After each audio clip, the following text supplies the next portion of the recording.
할렐루야. 오늘은 하나님 나라에 합당한 자라는 제목으로 말씀을 전하도록 하겠습니다. 저는 미국에 살고 있지만 아직 한국인입니다. 미국 영주권을 가지고 있을 뿐입니다. 올해 말에 미국 시민권을 신청할 예정입니다. 만약 제 신청이 받아들여지면 저는 공식적으로 미국 시민이 될 것입니다. 제가 지금 조건문을 사용했습니다. 만약 신청이 받아들여진다면, 왜냐하면 신청한다고 다 받아주는 것은 아니기 때문입니다. 일단 신청 자체를 아무나 못합니다. 자격을 갖춰야 되는데 제가 설교 준비를 위해 찾아보니 미국 시민권 신청 요건이 다음과 같더라고요. 첫째, 만 18세 이상 최소 5년간 영주권자로서의 신분을 유지해야 되고, 둘째, 미국 내에서 적어도 30개월을 실제로 체류해야 되고 6개월 이상 장기 체류하면 안 돼요, 해외에. 그 다음에 셋째, 영어를 쓰고 읽고 말할 수 있어야 되고, 미국 역사와 정부에 대한 지식과 이해를 가지고 있어야 되고, 미국의 충성을 맹세할 수 있어야 된다고 되어 있더라고요. 마지막으로 도덕성 기준의 결격 사유가 없어야 된답니다. 그러니까 5년간 이제 범죄한 사실이나 이런 것들이 없어야 신청할 수 있답니다. 한마디로 말하면 미국 시민권 아무나 못 받습니다. 자격을 갖춰야 신청할 수 있고, 신청한다고 다 되는 것이 아니라 시험에 통과해야 줍니다. 합당한 자격을 갖춘 자만 주는 거죠. 근데 미국 시민권만 그런 것이 아니라 우리나라 한국 국적 취득하기도 꽤 까다롭답니다. 자격 요건을 갖추기가 쉽지 않고요. 한국어 시험을 봐야 되고요. 한국 역사 시험을 봐야 국적을 준답니다. 미국 시민이 되는 것이나 한국 시민이 되는 것이나 절대로 쉬운 일이 아니라는 말입니다. 자격을 갖춰야 줍니다. 네, 여러분, 미국과 한국과 비교도 안 되는 하나님 나라의 시민이 되는 것은 어떤 줄 아십니까? 미국 시민권 못 따도 상관없잖아요. 한국 국적 없어도 괜찮잖아요. 그런데 하나님 나라는 들어가셔야 되잖아요. 그보다 중요한 게 없잖아요. 근데 감사한 일이 뭐냐? 하나님 나라 백성이 되는 길은 순서가 다른데 예수님을 믿으면 누구나 줍니다. 별로 감동이 없으시군요. 아니, 미국 시민권은 받으려면 어렵다니까요. 근데 미국 시민권 따위와 비교를 하겠어요, 천국 시민권을. 근데 이 천국 시민권은 예수님을 믿으면 다 주신대요. 그런데 그게 끝이 아니고 먼저 시민권을 주고, 빌립보서 말씀에 따르면 우리 시민권은 하늘에 있다 그랬거든요. 시민권은 일단 먼저 받고 그 다음에 하나님 나라에 합당한 백성으로 자격을 갖추려고 얘기한대요. 너무 감사하죠. 만약에 순서가 미국 시민권 주듯이 자격을 갖춰야 구원해 준다면 얼마나 천국 가기가 힘들겠습니까? 그런데 복음이 뭐예요? 기쁜 소식이 뭐예요? 예수님이 십자가에서 우리를 위해 대신 죽으셨기에 구원의 문이 누구에게나 열려 있습니다. 믿기만 하면, 신청만 하면 다 받습니다. 그런데 그 다음에 무엇을 요구한다고요? 합당한 사람이 되어라. 준비를 해라. 그 다음에 하는 거예요. 탕자의 비유로 얘기하면 탕자가 더러운 옷을 입고 냄새난 상태 그대로 아버지께 돌아왔어요. 노숙자 생활하다가 다시 아버지 아들 되고 싶다는 거예요. 그때 아버지가 가서 좀 목욕 좀 하고 와라. 가서 좀 몸 좀 씻고 와라. 그 다음에 내가 너를 아들로 받아줄게 라고 한 게 아니에요. 그냥 받아들여줬어요. 그냥 안아줬어요. 근데 그 다음에는 뭐라 그랬을까요? 야, 가서 좀 씻고 와라. 옷 좀 갈아입고 와라. 할렐루야. 굳이 교회가 쓰는 신학 용어로 이야기하면 먼저 칭의, 의롭다고 해주시고 그 다음에 성화를 요구하심을 깨달으시기 바랍니다. 그럼 결국 신앙생활이란 무엇일까요? 신앙생활이 무엇인지 이제 분명해져요. 신앙생활은 한마디로 먼저 하나님 나라 시민권을 받은 자들이 그 하나님 나라에 합당한 자가 되어가는 과정이 신앙생활이에요. 오늘 보면 5절에도 분명히 나오죠. 너희로 하여금 하나님 나라에 합당한 자로 여김을 받게 하려 함이라. 사도 바울이 3번이나 다른 표현으로 이야기를 해요. 자, 데살로니가 전서에서는 하나님께 합당한 자가 되어야 된다. 데살로니가후서 1장 5절에서는 하나님 나라에 합당한 자가 되어야 된다. 1장 11절에서는 부르심에 합당한 자가 되어야 된다. 이게 신앙생활이라는 거예요. 여러분, 신앙생활이 무엇인지 분명히 아시겠죠? 하나님께 합당한 자가 되는 거예요. 하나님 나라에 합당한 자가 되는 거예요. 부르심에 합당한 자가 되어가는 거예요. 할렐루야. 많은 사람들이 신앙생활이 무엇인지 모르고 그냥 교회만 왔다 갔다 해요. 왜 예배해야 되는지를 몰라요. 왜 말씀을 읽어야 되는지, 왜 기도해야 되는지를 몰라요. 그냥 해요. 그래서 그걸 보고 종교생활이라고 해요. 우리는 알고 하기 원합니다. 왜 신앙생활 하는 거예요? 하나님께 합당한 자가 되기 위하여, 하나님 나라에 합당한 자가 되기 위하여, 그 부르심에 합당한 자가 되기 위하여 준비되어 가는 과정이 신앙생활입니다. 다시 군대로 비유해 볼게요. 제가 군대 이야기는 안 하려고 그랬는데 죄송해요. 제가 군복무를 40개월 했어요. 제가 16주를 기본 군사 훈련을 받았어요. 제가 장교 훈련을 받았기 때문에. 근데 제가요, 언제부터 군인이라고 불려졌는지 아세요? 첫 주 딱 입대했는데 총 쏠 줄도 몰라요. 총기 분해할 줄도 모르고 총검술도 할 줄 몰라요. 근데 제가 머리를 빡빡 깎은 채로 군복을 입고 훈련을 위해 이동하는데 민간인들이 우리 보고 저 군바리들 봐라 그러더라고요. 저는 아무것도 할 줄 몰라요. 그냥 군대 입대했을 뿐이에요. 군인의 자격이 없어요. 그런데 입대하자마자 저를 군인이라고 부르더라고요. 그리고 말 그대로 그 군인이라는 이름에 합당한 존재로 훈련 받아가는 거예요. 맞습니까? 훈련 받으면서 불리어지는 그대로 군인이 되어가는 거예요. 신앙생활도 똑같아요. 여러분, 교회 문턱을 들어오자마자 믿자마자 사람들이 여러분 보고 뭐라 그러는지 아세요? 성도님 그래요. 와, 성도가 영어로 세인트예요. 세인트. 여러분 보고 세인트라 그래요. 이게 말이 됩니까? 말도 안 되는 이야기죠. 그런데 그냥 불러주는 거예요. 성도라고. 자격이 있어서가 아니에요. 들어왔으니까, 믿으니까 성도라고 불러주는 거예요. 그런데 그 다음에 신앙생활을 통하여 그 이름에 합당한 사람이 되어가는 줄로 믿습니다. 신앙생활은 훈련받는 시간이에요. 근데 이 훈련을 거부하는 분들이 있어요. 군대로 치면 기본 군사 훈련을 안 받겠다는 거예요. 대단한 용기예요. 교회에서 우리 교회 딱 오셨잖아요. 훈련소에 들어오신 거예요. 기독교 에센스 전교인이 다 들어야 된다고 신청하라 그랬더니 저는 안 받는다고 그러시더라고요. 대단한 용기예요. 군대 가셔가지고 나 그거 안 하겠다 그래 보세요. 어떻게 되나. 금요예배 좀 같이 가자 그러면 나는 금요예배 가는 스타일 아니에요. 그래요. 또 스타일이 어딨어요. 훈련받는 거라고요. 홀리클럽 하자고 경건훈련 하려고 그러면 저는 목사님 될 사람도 아닌데 왜 그러세요? 그래요. 성경 어디에 목사 전도사만 하나님 나라에 합당한 자가 되라 그랬어요. 성도님이 대충 살아도 된다고 어디 나와요? 모든 성도들이 다 하나님께 합당한 자가 되고 하나님 나라에 합당한 자가 되고 부르심에 합당한 자가 돼야죠. 성경 어디에 목사와 전도사는 꼭 어떤 상황에서도 하나님 말씀대로 살고 성도님들은 대충 상황 봐서 살아라 그랬어요? 아니에요. 우리 모두가 다 잘해야 될 줄로 믿습니다. 여기까지 아멘이에요. 근데 중요한 문제가 있어요. 4절을 보니까 너희가 견디고 있는 모든 박해와 환난이라는 표현이 나와요. 그리고 너희 인내와 믿음이라는 표현이 나와요. 그러니까는 박해와 환난이 있고 그 가운데 인내와 믿음을 지키고 있는 건데 놀랍게도 이것이 박해와 환난이 있고 그 가운데 인내와 믿음을 지키는 것이 너희로 하여금 하나님 나라에 합당한 자로 여김을 받게 되는 표래요. 유감스럽죠. 환경이 환난과 박해가 있대요. 그 가운데서 우리는 인내와 믿음을 지킴으로써 하나님 나라에 합당한 자가 되어간대요. 왜 그럴까요? 왜 이런 일이 벌어져야만 하는 것일까요? 제가 그 이유를 설명할게요. 이것을 이해하기 위해서는 하나님 나라가 무엇인지를 반드시 알아야 돼요. 제가 한 몇 개월 전에 사도행전을 설교하면서 하나님 나라에 관하여라는 제목으로 이미 설교한 적이 있어요. 제가 좀 반복하도록 하겠습니다. 그 설교의 핵심이 뭐였냐면 하나님의 나라는 사실 이중적인 의미가 있다는 거예요.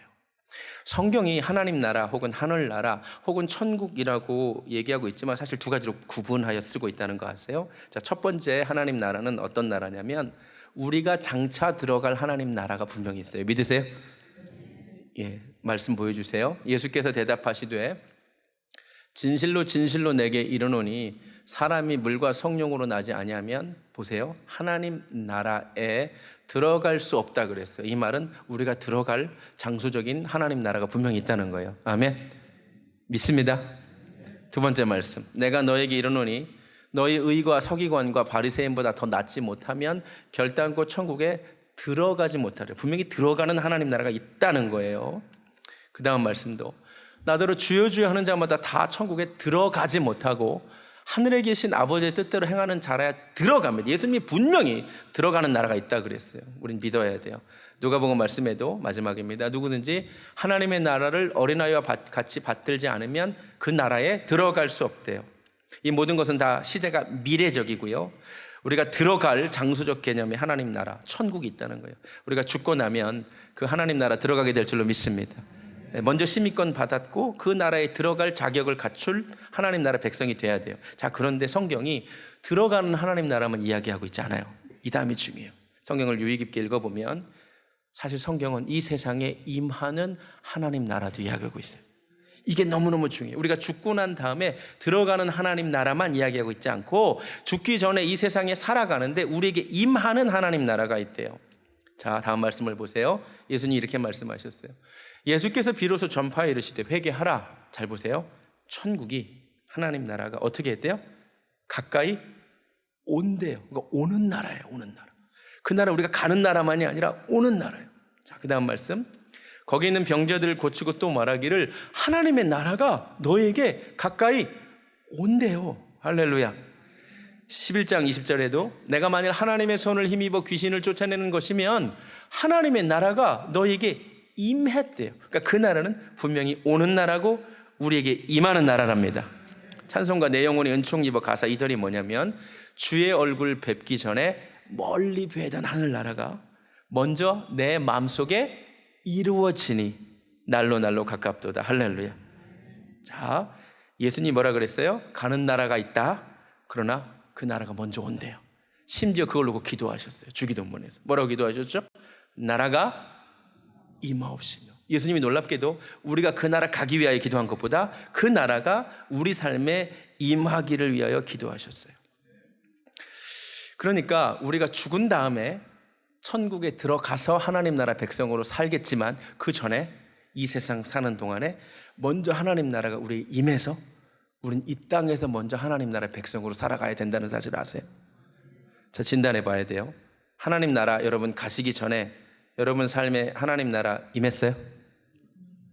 네, 알 수 있어요. 자, 이 나라는 눈에 보이는 나라는 아니에요. 한 나라를 구성하는 요소가 영토, 국민, 주권이라 그러잖아요. 영토는 없어요. 자, 예수님 이렇게 말씀하셨어요.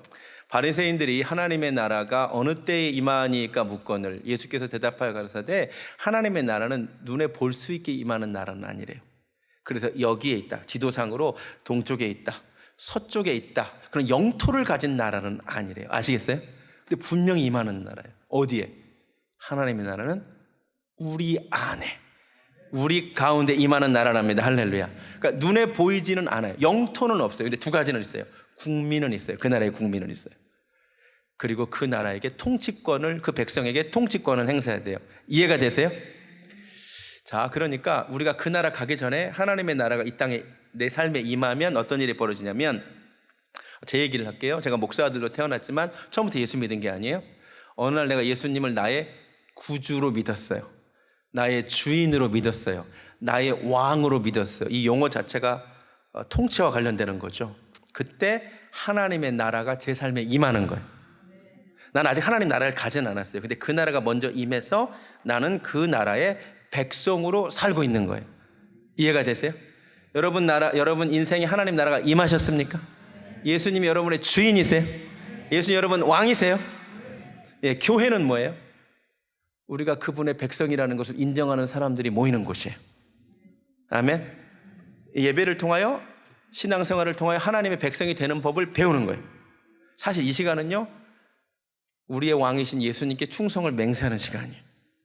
그거 아세요? 할렐루야. 자, 하나님 나라가 임하면 그리고 증거가 있어요. 증거가 나타나요. 내적으로, 외적으로. 자, 첫 번째 증거. 하나님 나라가 내게 임하면 내적으로 갈등이 생겨요. 잘 보세요. 왜 하나님 나라가 내 안에 임했는데 갈등이 생길까? 한 곳에 두 나라가 공존할 수 없기 때문이에요.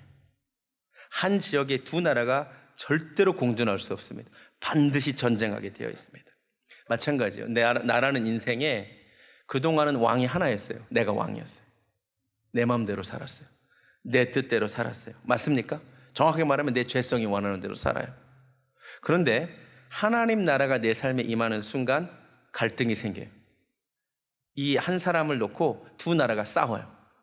내가 주인인 나의 나라, 죄성대로 살기를 원하는 내 나라와 하나님의 나라가 임했기 때문에 하나님의 뜻대로 살아야 되거든요. 이게 갈등이 일어나는 거예요. 이해가 되세요? 그래서 사도 바울이 로마서 7장에서 이렇게 얘기해요. 내가 한 법을 깨달았나니 선을 행하기 원하는 나에게 악이 함께 있는 것이로다. 속사람으로는 하나님의 법, 그 나라 백성답게 살고 싶어요. 맞습니까? 그럼 내 속에 또 다른 법이 있는데 죄의 법으로 내가 또 살고 싶은 거예요. 오호라 나는 공고한 사람이로다. 이게 신자의 고백이에요. 여러분, 신자는 반드시 내적으로 갈등하게 되어 있습니다. 싸우게 되어 있습니다. 하나님 나라가 임했다는 증거가 다른 게 아니에요. 예전에 불신자들은 갈등하지 않습니다. 근데 신자는 반드시 갈등하게 됩니다. 하나님 나라가 임했기 때문에 하나님 뜻대로 살아야 되는 걸 알아요. 그 법대로 살아야 되는 걸 알아요. 근데 동시에 내 뜻대로 살고 싶은 마음도 있어요. 맞아요?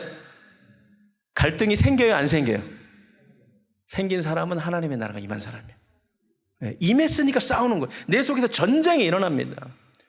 전쟁은 언제 끝나는 줄 아세요? 한쪽이 이겨야 끝나요.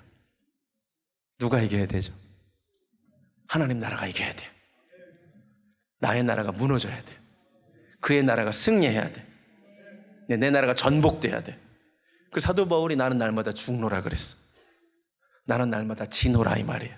그러니까 점점 이 나라의 갈등 가운데 내 나라가 죽고 점점 약해지고 하나님의 통치가 인정되는 하나님 나라가 점점 늘어나기를 주님의 이름으로 축원합니다.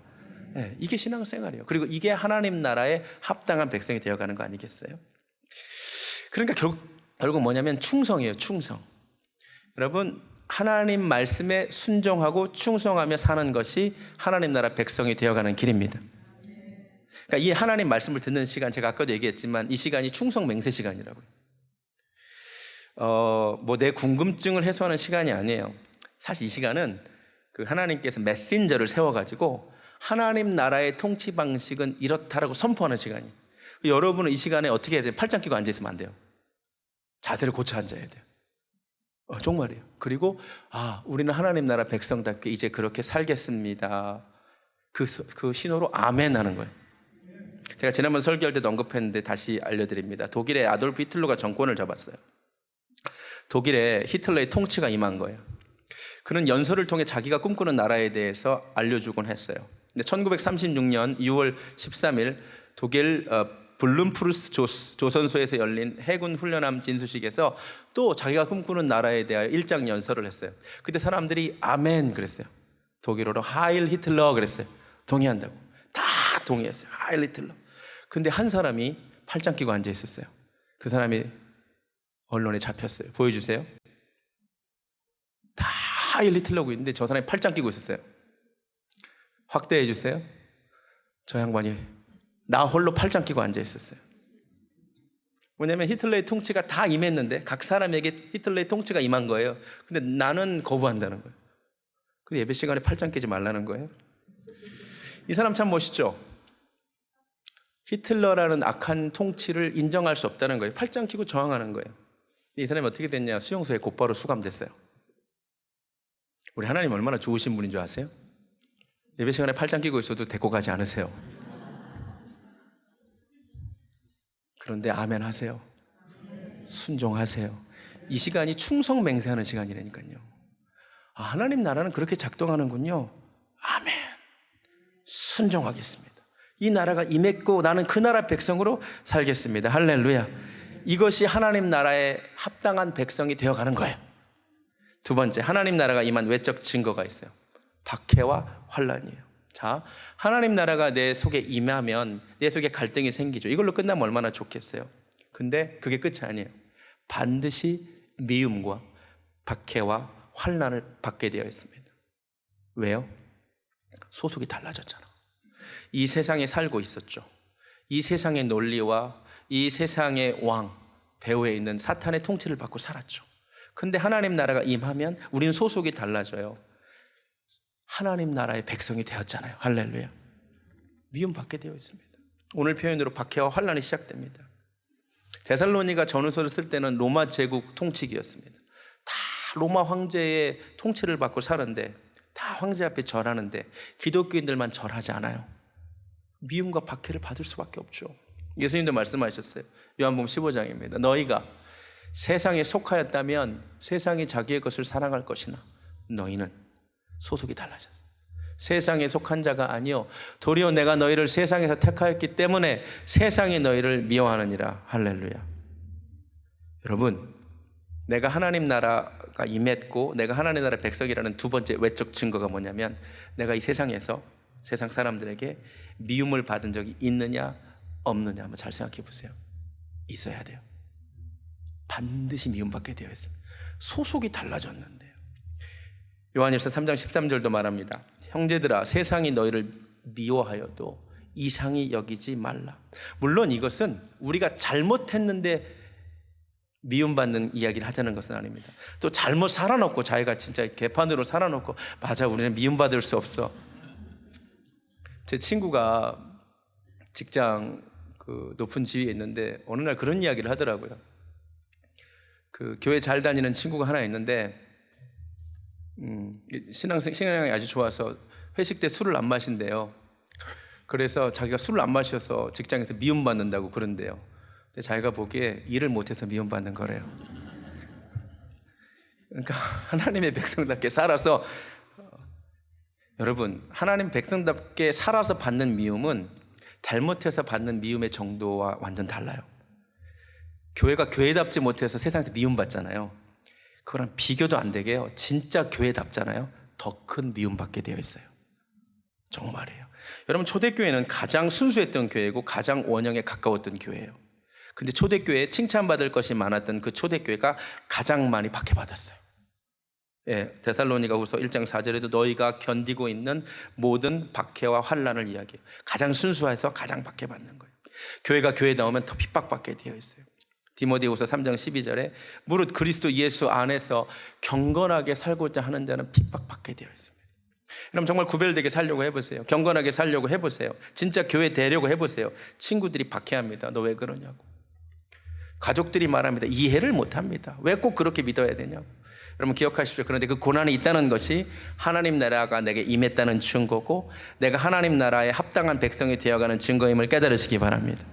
만약에 나는 한 번도 박해받은 적이 없어, 나는 친구들로부터 미움을 신앙 때문에 받은 적도 없어, 그럼 진짜 생각해 봐야 돼요. 하나님 나라가 정말 내게 임했나? 난 정말 하나님 나라에 합당한 자는가? 그 고난 가운데 어떻게 해야 되냐면 오늘 데살로니가후서 말씀처럼 인내와 믿음을 지켜야 될 줄로 믿습니다. 예수님이 이렇게 격려하셨죠. 의를 위하여 박해를 받은 자는 복이 있나니, 의란 하나님과의 올바른 관계를 위하여 박해를 받으면 복이 있대요. 왜냐? 천국이 그들의 것임이기 때문에. 할렐루야. 나로 말미암아, 우리가 잘못해서가 아니라 예수님으로 말미암아 너희를 욕하고 박해하고 거짓으로 너희를 거슬려 모든 악한 말을 할 때는 너에게 오히려 복이 있나니 기뻐하고 즐거워라. 하늘에서 너희의 상이 큼이라. 너희 전에 있던 선지자들도 이같이 박해하였느니라. 아멘. 세상에서는 너희가 환난을 당하나 담대하라. 내가 세상을 이기었노라. 사도 바울도 말합니다. 우리가 잠시 받는 환난에 경한 것이 지극히 크고 영원한 영광에 중한 것을 우리에게 이루게 함이니, 우리가 주목하는 것은 보이는 것이 아니요 보이지 않는 것이니, 보이는 것은 고난은 잠깐이요 보이지 않는 영광은 영원한 줄로 믿습니다. 마지막으로 누가 우리를 그리스도의 사랑에서 끊겠습니까? 환난이나 곤고나 박해나 기근이나 적신이나 위험이나 칼이랴, 이 모든 일에 우리를 사랑하시는 이로 말미암아 넉넉히 이길 줄로 믿습니다. 박해와 환난 가운데 인내와 믿음을 지키시기 바랍니다. 그것이 내가 하나님 나라에 합당한 백성이라는 증거입니다. 말씀 마칩니다. 세상 나라와 달리 하나님 나라는 자격을 갖추지 않아도 시민권을 먼저 주세요. 할렐루야. 예수 믿으면 천국 시민권 다 먼저 받습니다. 먼저 주시고 대신 그 나라에 합당한 자격을 갖추래요. 하나님께 합당한 백성, 하나님 나라에 합당한 백성, 부르심에 합당한 백성 되시기 바랍니다. 그런데 이 환경이 박해와 환난이에요. 그 가운데 믿음을 지키고 인내해야 돼요. 왜요? 하나님 나라가 죽기 전에, 죽고 나서 가는 나라만이 아니라 죽기 전에 먼저 우리에게 임해버리기 때문이에요. 임하니까 내적으로는 갈등이 생겨요. 내 나라와 하나님 나라가 싸우니까. 외적으로는 박해와 환난을 받게 되어 있어요. 근데 내 나라가 무너지고 하나님 나라, 하나님의 통치가 완성되면 그것이 내가 하나님 나라에 합당한 자가 되는 줄로 믿습니다. 박해와 환난 가운데서 인내와 믿음을 지키는 것이 하나님 나라에 합당한 백성이 되어가는 길인 줄로 믿습니다. 찬양하겠습니다. 이곳에 임하신 하나님 나라. 그 나라 가기 전에 먼저 이곳에서 하나님 나라 백성으로 살기 원합니다.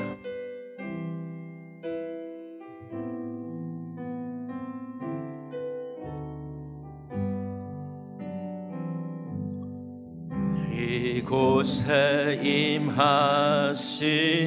하나님 나라 가난한 마음으로 바라보리라. 먼저 그 나라 그 뜻 구하며 나의 삶 드리리. 주님이 맡기신 하나님 나라 믿음의 눈으로 바라보리라. 하늘의 뜻이 이 땅 가운데 완성될 그날까지 믿음 다하여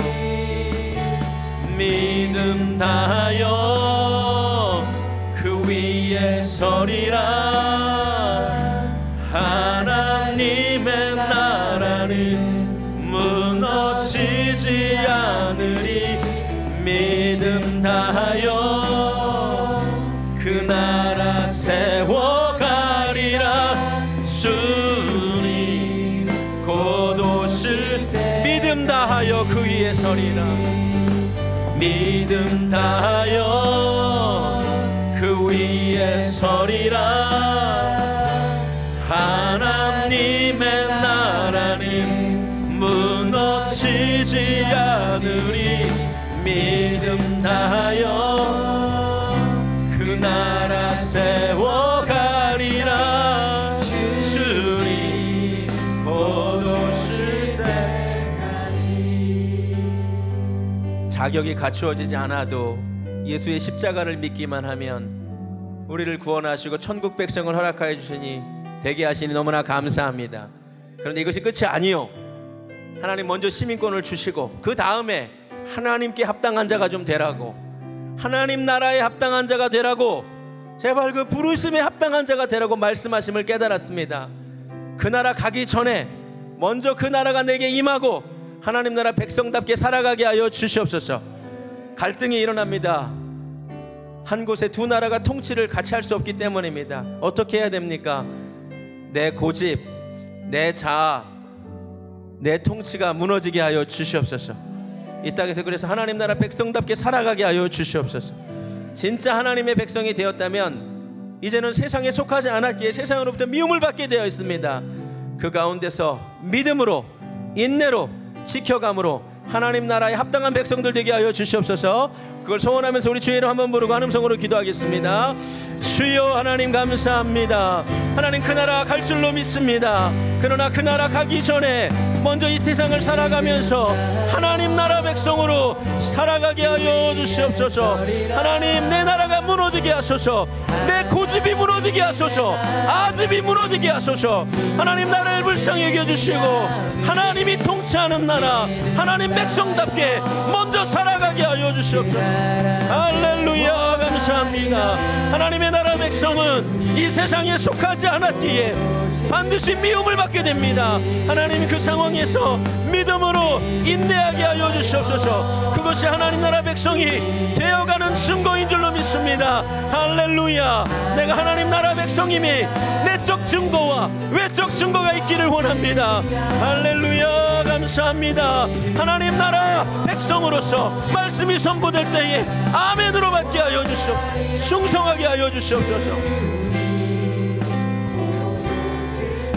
믿음 다하여 그 나라 섭리는 믿음 다하여 그 위에 서리라.